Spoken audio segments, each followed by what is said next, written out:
Have you ever felt smug after pirating a piece of software? Of course, you know that you shouldn't be pirating, and you might even partially feel bad about doing it. But at the same time, you were able to get one over on industry giants like Microsoft and Adobe, who have tens of thousands of employees trying to stop you. Or do they? Companies obviously do not want you to pirate their software, and I'm not endorsing piracy by any means. But with that being said, most companies don't actually make it that difficult to pirate their software. In fact, the reason you were able to get your hands on a pirated piece of software likely has less to do with the talent of the hacker you got it from and more to do with the company letting you get away with it. And here's why. Before we jump into why many companies turn a blind eye to piracy, let's take a look at how easy it would be for companies to make their software nearly impossible to crack.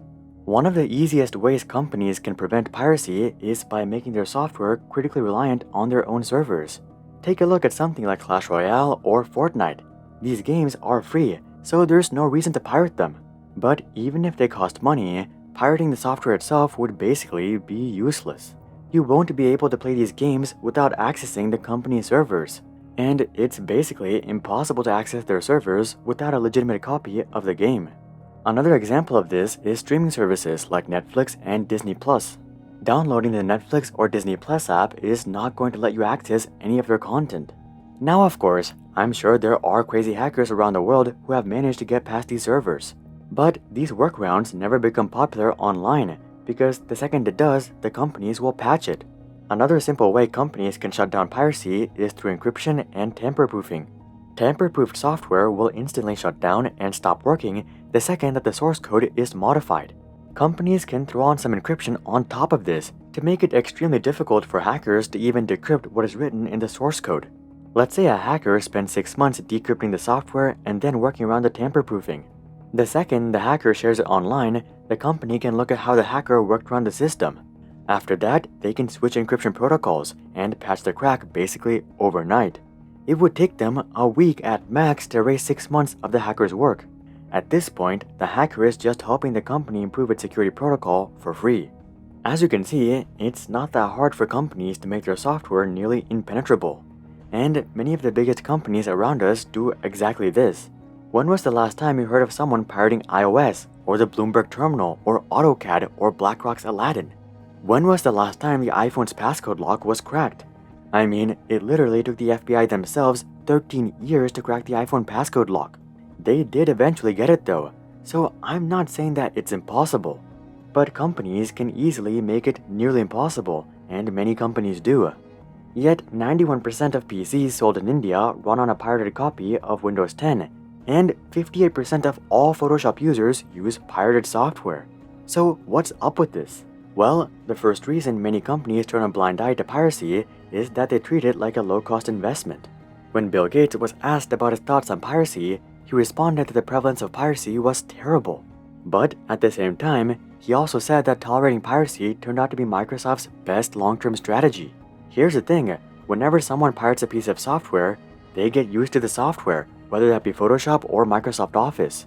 They might use the pirated software for years, but eventually there will come a time that the company comes out with a new version of the software. At this point, the pirate has become pretty accustomed to the software, and it's safe to assume that they desire the new version of the software. They have the option to pirate the new version, or they can buy the real thing. 95% of these users will likely just pirate the software once again, but a solid few percent will buy it the second time around. Maybe they got value from the software, and they feel morally obligated to pay for it. Or maybe they're just tired of dealing with all the bugs associated with the pirated software. Whatever the reason, a small portion of these users will become paid users with every software cycle. And while it's not a fast process, when you're dealing with billions of people and decades of time, it does add up. Take India for example. Currently, there are 845 million internet users in India. If we assume that half of these users access the internet using Windows, we get 420 million people. Given that 91% of these users have a pirated version of Windows, we're dealing with about 380 million people.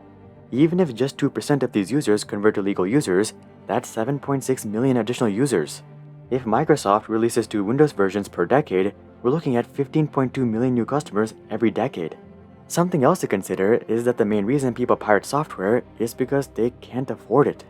In the US, the piracy rate is only 19%, which is a far cry from the 91% in India.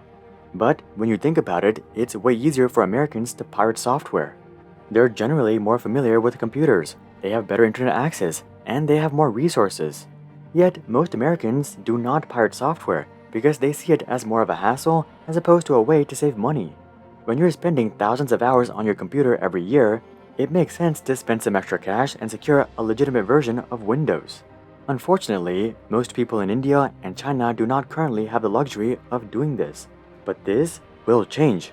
As these countries transition from being emerging countries to being developed countries, there will be an influx of people buying legitimate software. In other words, the percentage of pirates who transition to being paying users won't stay at 2% forever. It'll become 5, 10, 15%, and the piracy rates in these countries will eventually reach levels similar to the US. At that point, Microsoft and Adobe and all the companies that use this strategy would literally capture billions of customers who would have otherwise never even tried the software. And I think Bill Gates says it best. As long as they're going to steal it, we want them to steal ours.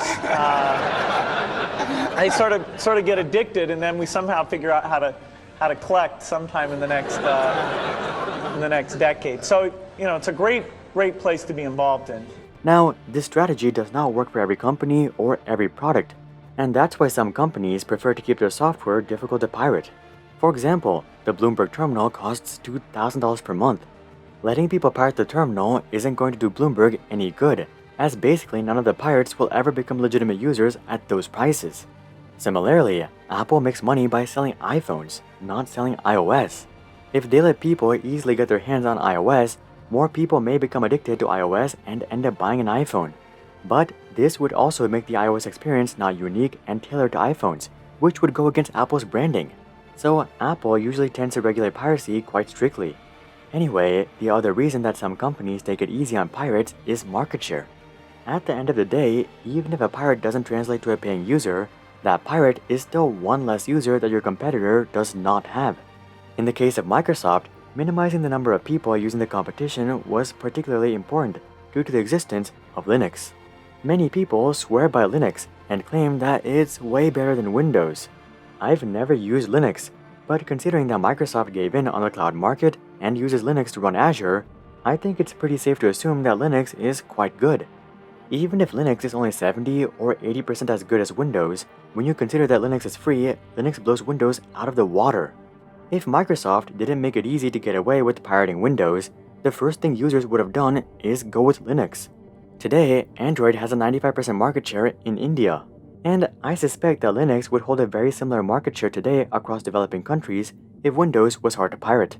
Aside from deterring customers from going to the current competition, companies are able to prevent new competition from springing up altogether. Take Adobe for example. Their creative software suite is arguably the best on the market, but it's also quite expensive.